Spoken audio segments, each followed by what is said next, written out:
I just wanted to upload today's video of what we covered inside Photoshop. Now obviously this is one of those instances where if you're at home, not having Photoshop is going to put you at somewhat of a disadvantage. Doesn't mean that we can't cover the material, just means that you're going to have to either come into the building or perhaps download Photoshop onto your computer if you're able to. I will say also that if you have an iPad, a newer iPad, I would say I think probably maybe 2017 or later, you can get Photoshop for your iPad, and it's actually a pretty dang good application. So maybe giving that a try. So today we covered layers and layer profiles inside Photoshop. So we kind of went over a checklist of things to do when you open up a new image inside Photoshop. So I went to a website that I like to use for stock images called unsplash.com. Excuse me, please don't look at other people's grades there, which is here. And I just searched, I searched hurricanes, but when I found the image that I liked, I just searched dogs. And it doesn't really matter what you choose, but whatever. If you are using Photoshop, great. Come to Unsplash. Maybe search dogs. Maybe search cats. Maybe search hamburgers or whatever. It doesn't really matter to me. But just so long as you have an image to use here. Unsplash is great because it allows you to get full-size images. So I'm going to click on this. You can see here that I've got a plus sign, which means that I've got a bigger size available. So if I click on that plus sign, it's going to give me the full-size render of this image. Then what I'm going to do is drag this image down to my Photoshop icon and open it up. So here we are. Photoshop works, or rather we work in Photoshop under a format that's called non-destructive editing. And what non-destructive editing does is it allows us to make edits to an image without destroying the original copy. Okay, so if you come down here to the bottom right of your screen, you'll see that we have here, layers. Okay, now this is our layers panel.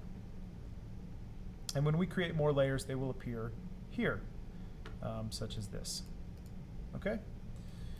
Now, what we want to do whenever we open an image in Photoshop is actually duplicate this layer.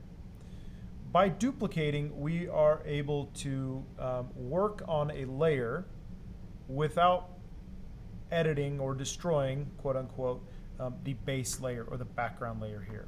Okay? Now there's two ways to do this. You can hold down Command on your keyboard or Control on a Windows machine, and then hit the key J. So I'm going to hit Command J right there, and that duplicated this. Or if you're less of a keyboard shortcut person, you can drag this down to the plus sign, and we will create what's called here a background copy. It's going to duplicate that layer again. Okay. Now, what that allows me to do is, let's say here at this, let me zoom out here. I'm sorry, I'm all over the place. There we go. Okay, let's say I want to change this pink color here to something, else. So I'm going to sample that pink layer, and I'm going to change it. We're good there. That's okay. This isn't necessarily super important, right? We'll change it to yellow. Okay, boom, there we go. Okay, so though we did change this to yellow, the original still lives down here as our background layer. Okay, so if I then use my eraser tool and I erase part of this yellow layer here, I can cut through to the pink, so to speak. Okay. But here, I'm going to turn off visibility by toggling these eyeballs. Okay? When those are on, they're a visible layer. When they're off, we see what's underneath it. Okay? So if we have multiple layers and we toggle them on and off, that will show us what's below them. Now if I toggle this eye, I will see that I really just cut a hole in that yellow colored layer that we changed. But since it's pink below down here, that's what we see below. Okay? So that is duplicating our layers, okay? So we open up a new image, we hit Command J, then any adjustments that we choose to make to them, like for example, if we give this a hue saturation shift, in this case I'm going to change the saturation of these a whole bunch just for fun. If we change the saturation, or the hue rather in this case, it doesn't, I don't think I did a thing.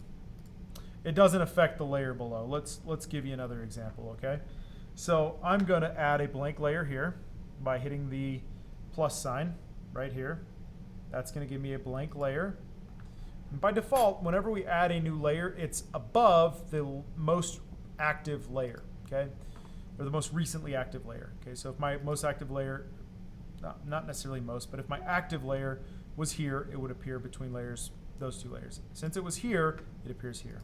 It's just on the top. But again, to illustrate this, if I am on my background layer and I add a new layer, it adds it above that one. Since I was here, it added it there. So let's just start over there, and we'll have that layer there, okay? So now we've got a blank layer. I'm going to hit B on my keyboard to bring up my brush, and I'm going to just draw something right here. This now, over here, is showing up on top of this pink layer because I've organized it that way. I put this smiley face layer above this layer. So now if I turn this off, we can just see that that's a smiley face. And I can move it all around any way I want to. So we can reshape our layer, because it's the whole layer, remember. It's not just the smiley face anymore. This is a whole layer. We can do really whatever we want to with it. And then we can delete it as well. Okay? So that's it. We covered layers, and then we also covered a few tools like how to zoom. So to zoom, we're going to hit Z on our keyboard. And then if we click, we can zoom in. We can click, and wherever the cursor is where it's going to zoom to. If I hold down Option, it will do the opposite. It will zoom out. I can do Command plus and Command minus. I can hold down Option and scroll with my mouse. Or I can click Z on my keyboard again, click, and then while I'm clicking, I can slide my mouse left to right, and that will also zoom in there. Okay, so pretty basics today. I know that these lessons probably not necessarily have, but will start to feel very brief. And if I'm being honest, this type of material in a regular classroom setting does take me an hour to get through because we have so many people who learn at different speeds. But since at home and online, it's a little bit easier because we're able to just move through these things at a pace that you're able to rewind, pause, and do those things with. So hope you're doing well. If you have any questions, please feel free to email me. I will address grades as well here.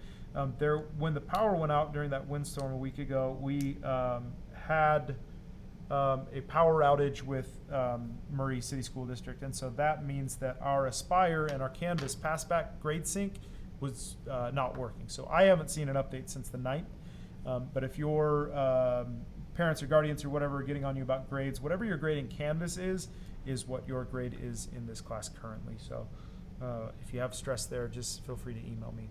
And again, if you have any questions, just let me know. We'll talk to you again on Wednesday, where we're going to address the basic tools over here and how to use them to great effect. We'll see you then.